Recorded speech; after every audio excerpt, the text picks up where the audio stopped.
Desde los estudios de WTMBN, en Orlando, Florida, Estados Unidos, presentamos Noticiero Internacional con Alonso García. Es un gusto saludarle hoy miércoles 8 de septiembre del 2021 y traer los hechos más relevantes de Estados Unidos, América Latina y el mundo. Estos son los titulares de la presente edición. Estados Unidos recuerda los atentados del 11 de septiembre, inmersa en una nueva era de retos antiterroristas. Se rebasan los 40 millones de casos de COVID-19 en el país anglo del continente americano. Y el subsecretario de Salud de México, Hugo López-Gatell, una vez más en el ojo del huracán debido a sus dichos en la conferencia matinal que brinda el gobierno mexicano. Señaló, vacunar a un menor es quitar la posibilidad de vacunar a un adulto. Vamos a tener un comentario allí desde México con el abogado Juan José Rosales. Y unas 430,000 personas en Luisiana, Estados Unidos, siguen aún sin electricidad. Corte de lo Constitucional permite al presidente Nayib Bukele de El Salvador optar a la reelección y aumenta el rechazo hacia la nueva ley que restringe el aborto en Texas, Estados Unidos. Mientras tanto, Jill Biden, la esposa del presidente de esta nación, hace historia al regresar a su trabajo pese a ser la primera dama. El estado de la costa este de Estados Unidos siguen atendiendo emergencias tras paso del Ida. La ONU pide ayuda para Centroamérica. Tendremos el informe con Leonardo Bonet. Y los venezolanos reaccionan a la segunda ronda de diálogos en México. La criptomoneda se transforma en moneda legal, siendo así El Salvador el primer país en darle este estatus a la criptomoneda. Vamos a tener toda la información con José Pernolete al respecto. Y conversaremos con Cristian Castillo, analista político de la Universidad de San Carlos de Guatemala, y su lectura sobre las denuncias publicadas por el New York Times contra el presidente Alejandro Giammattei. Todo esto acá en Noticiero Internacional. Estamos presentando Noticiero Internacional, un recorrido por los acontecimientos que son noticia en Estados Unidos, América Latina y el mundo. Este es el momento indicado para quedar bien informado. Vamos a los hechos.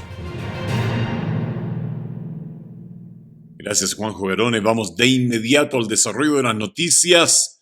Estados Unidos recuerda los atentados del 11 de septiembre, inmersa en una nueva era de retos antiterroristas. Los 20 años de los ataques del 11 de septiembre están marcados por la abrupta retirada de Estados Unidos y los aliados de Afganistán. Lecciones aprendidas, nuevos retos en la lucha antiterrorista y preguntas sin responder sobre la aplicación de la justicia subyacen en la mente de los estadounidenses durante las horas previas a las ceremonias en honor a las víctimas de un atentado que cambió el devenir de la humanidad. Desde la Casa Blanca tenemos la información con Jorge Agobián. En 2001, Estados Unidos y el mundo se embarcaron en una nueva era.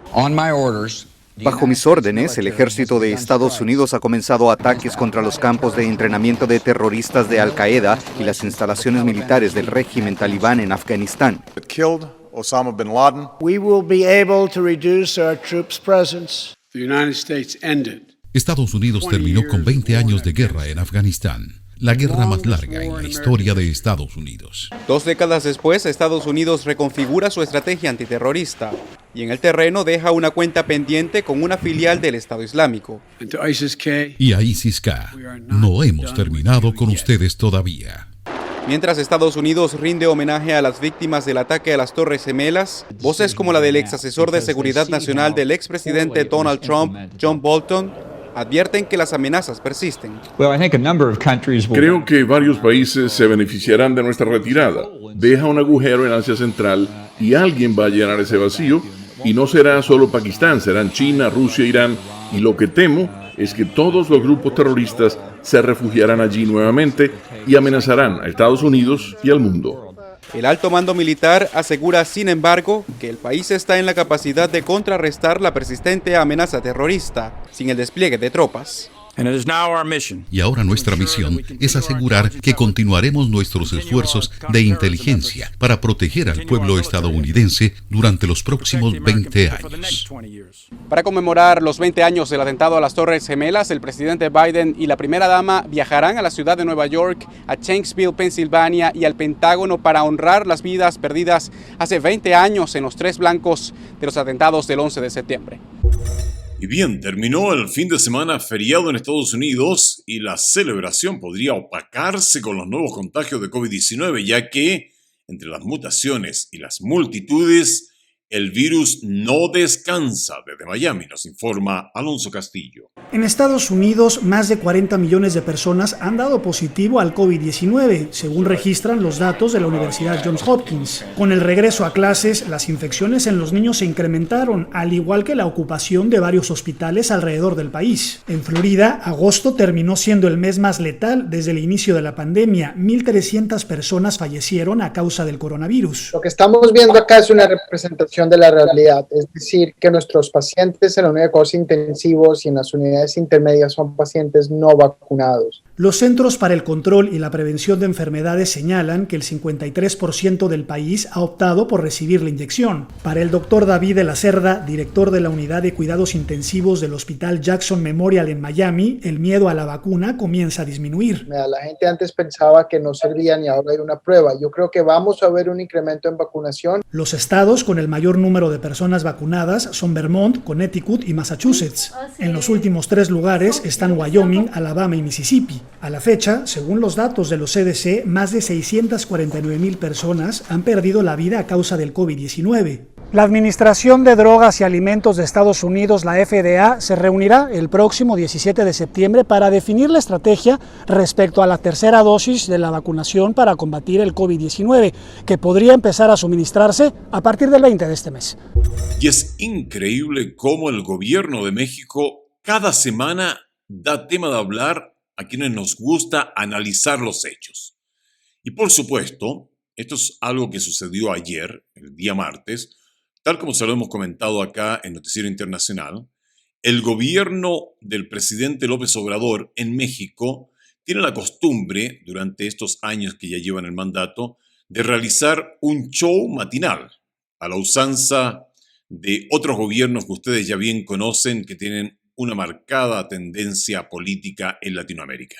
Bien, el gobierno de México, en su conferencia matinal, que es obligatoria atender para los medios, el subsecretario de Salud, el señor Hugo López-Gatell, se le ocurrió señalar que vacunar a un menor es quitarle la posibilidad de vacunar a un adulto. ¿Cómo un subsecretario de Salud de un país puede hacer semejante diferencia entre sus conciudadanos? Vamos con el comentario realizado desde México por el abogado Juan José Rosales. Comparto con usted esta información de la agencia informativa EFE. Chile, uno de los países que más rápido vacuna contra el COVID-19 en el mundo, inició este martes el proceso de inmunización de los menores de entre 12 y 17 años de edad. Chile está ya vacunando a niños entre 12 y 17 años con la inyección de Pfizer, sumándose a otros países de la región que están llevando a cabo esta práctica, como es República Dominicana. Es ya de llamar la atención que se esté vacunando a menores entre 12 y 17 años en Chile.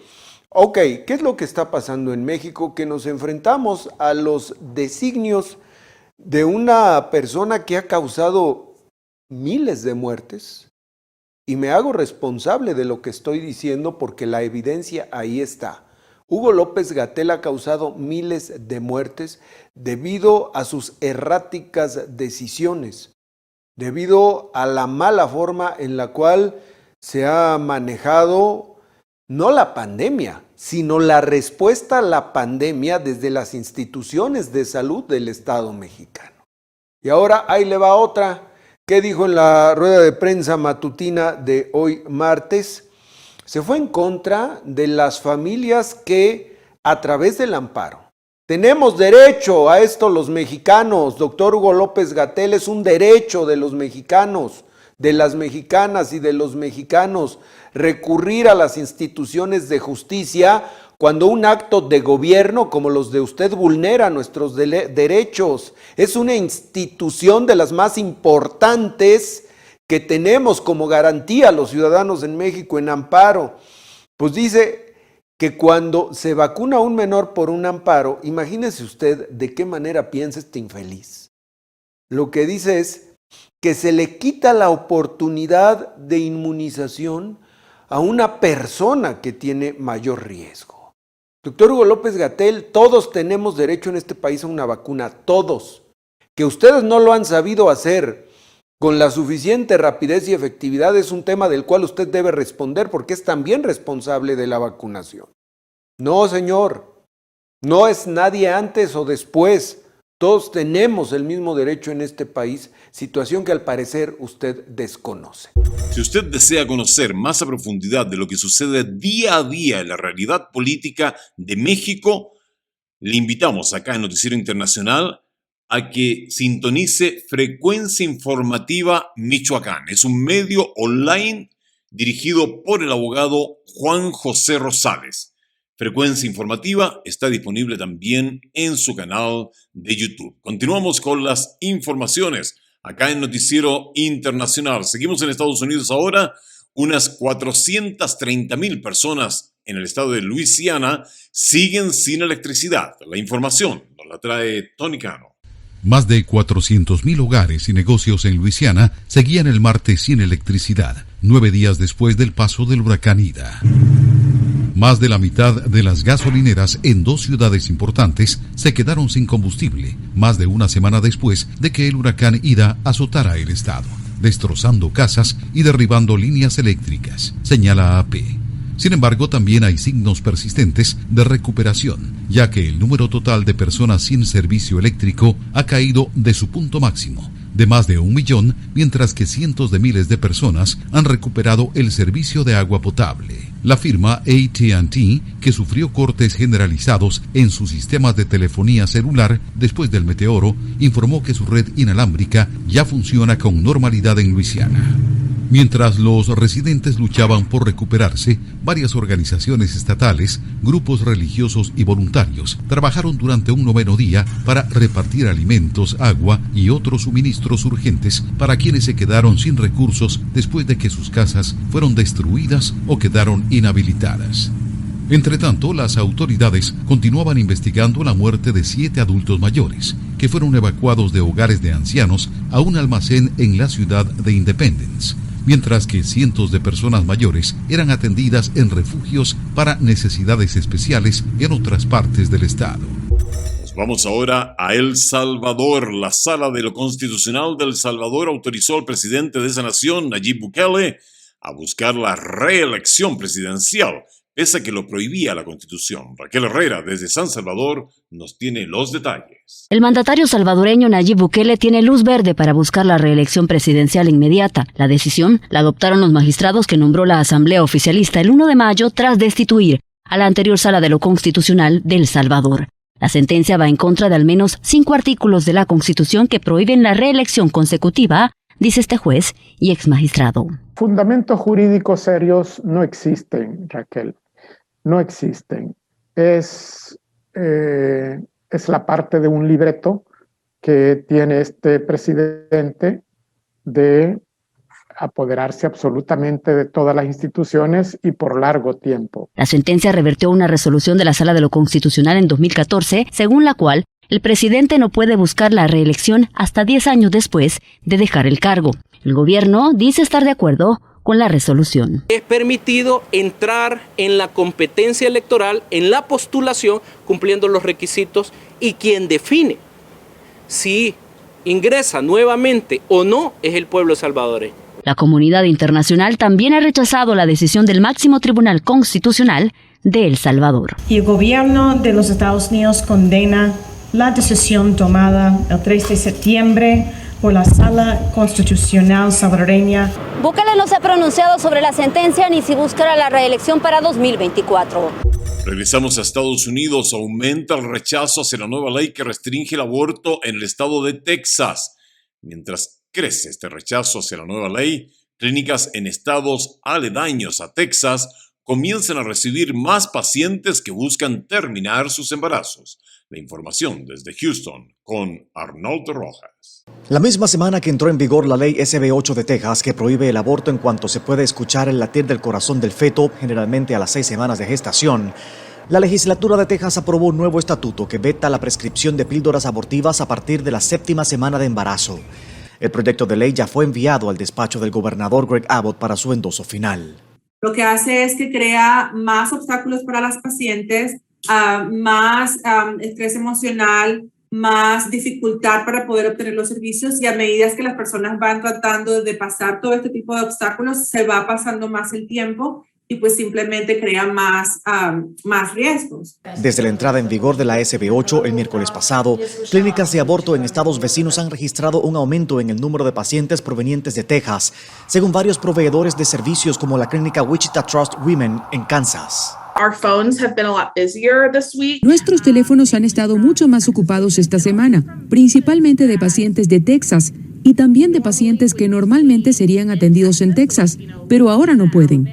El secretario de Justicia de Estados Unidos, Merrick Garland, anunció que su departamento busca la manera de retar el estatuto en las cortes. Si bien el Departamento de Justicia explora urgentemente todas las opciones para impugnar la SB 8 de Texas, continuaremos protegiendo a quienes buscan recibir u ofrecer servicios de salud reproductiva.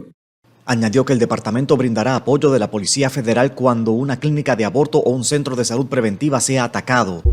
Pasamos a otro ámbito de la noticia. Fíjese usted que en la historia de la Casa Blanca en Estados Unidos, ninguna primera dama había desempeñado un empleo a tiempo completo. Jacopo Luzzi nos cuenta que la primera dama, Jill Biden, cambió la historia ayer martes al regresar al aula a impartir clases. Jill Biden vuelve a su pizarra. Después de meses de enseñar escritura inglesa a estudiantes de colegios comunitarios de manera remota, la primera dama reanudó la enseñanza presencial este martes desde un aula en el Northern Virginia Community College, donde ha trabajado desde 2009 cuando Joe Biden era vicepresidente. Ella es la primera dama en dejar la Casa Blanca y registrar horas en un trabajo de tiempo completo. Hay muchas cosas que no se comunican a través de la pantalla de una computadora. Echaba de menos poder leer el lenguaje corporal de las personas cuando no se conectan con el material que estoy enseñando. La primera dama ha dicho que enseñar no es simplemente lo que ella hace, sino que representa lo que ella es. Trabajar siendo primera dama es un hecho sin precedentes. Sus predecesoras no continuaron trabajando regularmente fuera de la Casa Blanca. Michelle Obama y Melania Trump, por ejemplo, no continuaron con sus carreras durante las presidencias de sus esposos. Siempre me han encantado los sonidos de un aula, el silencio justo antes de que los estudiantes entren, el murmullo de ideas que rebotan mientras exploramos el mundo juntos, las risas, los pequeños momentos de sorpresa que encuentras en los materiales que he enseñado 1.000.000 de veces. Jill Biden dijo el año pasado que continuaría enseñando incluso si su esposo fuera presidente. Cuando fue segunda dama, Jill Biden siempre intentó mantener su identidad política fuera del aula y ha dicho que muchos de sus exalumnos en Virginia no tenían idea de que estaba casada con el vicepresidente. Continuamos en Estados Unidos. El presidente Joe Biden visitó Nueva York y New Jersey, dos zonas fuertemente afectadas por el paso del huracán Ida hace una semana. Más de 40 vidas se cobró el fenómeno meteorológico en estos dos estados y aún hay personas desaparecidas. Laura Sepúlveda tiene los detalles desde Manville, New Jersey. Tras haber aprobado la declaración por desastre mayor en Nueva York y Nueva Jersey, el presidente Biden visitó las zonas más afectadas en ambos estados. Las pérdidas de las que somos testigos hoy son profundas. Decenas de pérdidas de vidas, hogares destruidos en Manville, incluso por fugas de gas provocadas por las inundaciones, daños a la infraestructura, incluido el sistema ferroviario.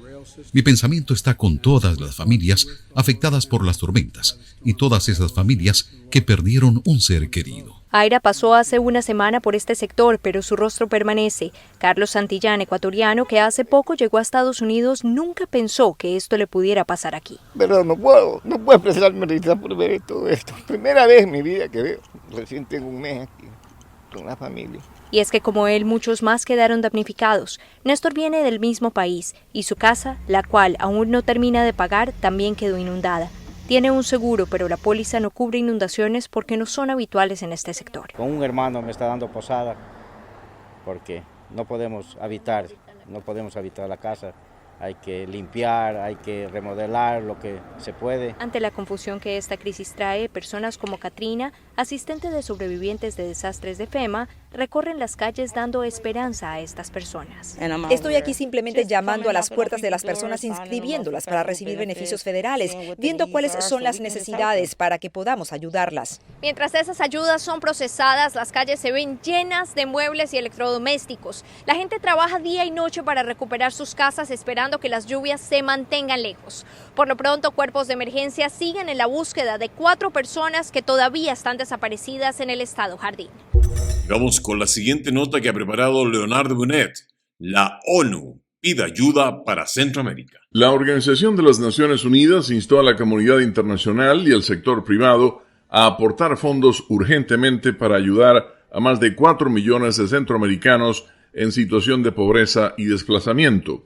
Líderes de la Oficina de las Naciones Unidas para la Coordinación de Asuntos Humanitarios destacaron en una reunión virtual que los efectos del cambio climático y de la pandemia de COVID-19 han agravado escenarios de falta de seguridad alimentaria en El Salvador, Guatemala y Honduras. Por ese motivo, hicieron un llamado para que países y el sector privado contribuyan al fondo de $588 millones que se necesitan para implementar los planes de respuesta humanitaria que Guatemala, El Salvador y Honduras propusieron junto a la ONU el mes pasado. Los planes de respuesta humanitaria implican $156 millones para El Salvador, 210 millones para Guatemala y 222 millones para Honduras.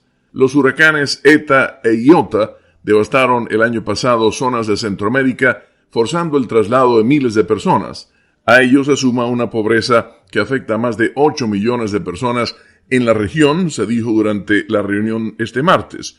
Los planes de respuesta humanitaria aspiran a ayudar a por lo menos 4 millones de esas personas a través de proyectos que potencien la economía a corto y largo plazo. La ONU, especialmente con la participación de Estados Unidos, hizo en abril un primer llamado para ayudar a Centroamérica. Desde entonces, la vicepresidenta estadounidense Kamala Harris ha anunciado $310 millones en asistencia para Guatemala, El Salvador y Honduras. Vamos ahora a Venezuela. Tras la nueva ronda de diálogo entre el gobierno de Venezuela y la denominada Plataforma Unitaria de la Oposición, en la que se acordó otorgar prioridad a la protección social en las áreas de salud, especialmente la vacunación por el COVID-19 y otros temas, las reacciones no se hicieron esperar. Álvaro Algarra, desde Caracas, nos tiene los detalles. Concluida la segunda ronda de diálogos entre la oposición y el gobierno de Venezuela, en los que priorizaron la atención social, especialmente para abordar la pandemia del COVID, dirigentes estudiantiles dijeron que permanecerán a la espera de que se cumplan los acuerdos parciales. Bueno, en esta oportunidad quizás habrá que darles un nuevo voto de confianza y esperar en que todas las cosas salgan bien y recuerden que son los ciudadanos quienes padecen. Bueno, yo creo que los acuerdos políticos siempre son importantes porque al final del día los acuerdos políticos pues van enmarcados en recuperar el tejido social y el tejido político del país. El presidente del Consejo Nacional Electoral, Pedro Calzadilla, ensalzó el encuentro en México por considerarlo una expresión de soberanía e independencia de poderes. El espacio, ¿verdad?, de encuentro, de diálogo, de conversación, del cual este Consejo Nacional Electoral es parte, por ser parte del espacio político más importante que tiene una democracia, que son los procesos electorales. En contraposición, la dirigente de un sector de la oposición, María Corina Machado, repudió que se continúe negociando con la cúpula del gobierno. Y el mundo tiene que entender que esos que plantean la rendición y la capitulación no representan al pueblo de Venezuela. De igual forma, gremios como el de jubilados, enfermeras, sector educativo y sector judicial y sindical, entre otros, criticaron que no hayan sido incluidos en las conversaciones. Vamos a El Salvador. A partir de ayer martes, este país se convierte en el primer país del mundo que oficializa el uso de la criptomoneda. José Pernalete nos cuenta cómo esta modalidad de pago digital crece con expectativas en el sector público y privado de Miami.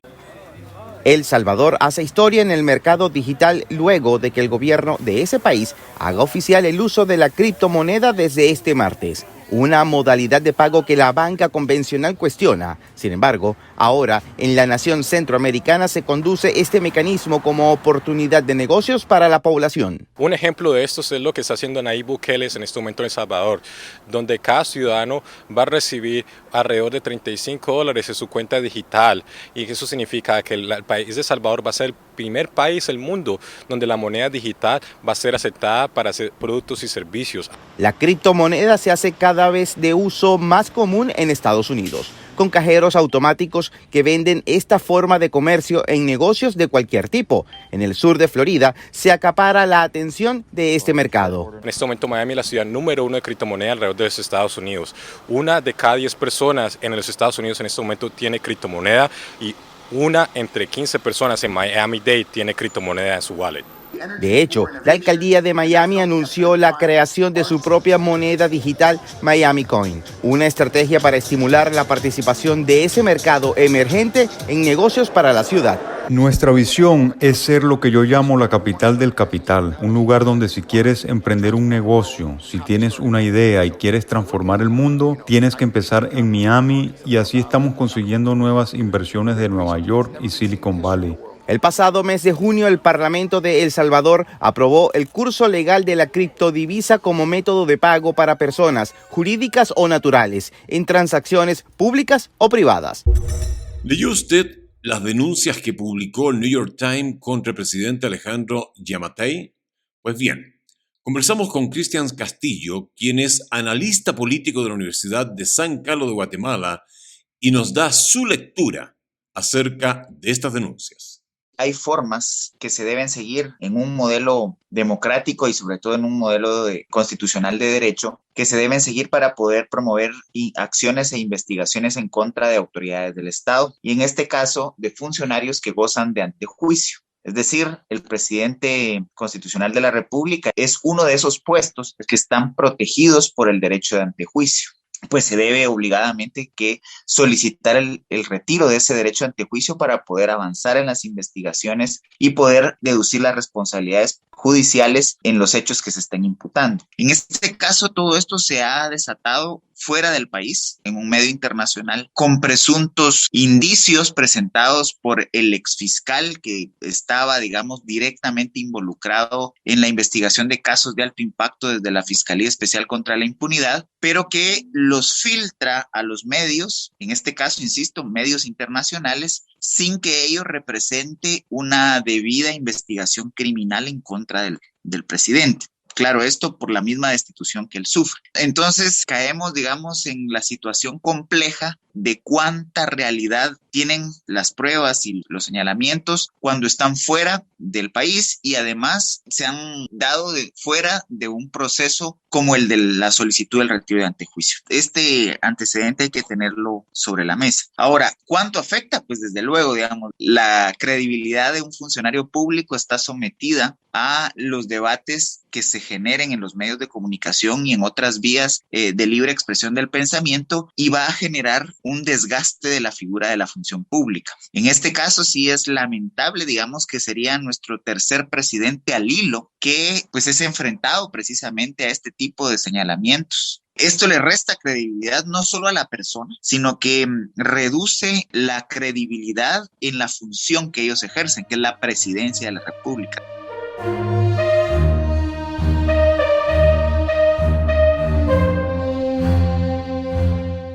Llegamos así al término de la edición de hoy, miércoles 8 de septiembre, de Noticiero Internacional.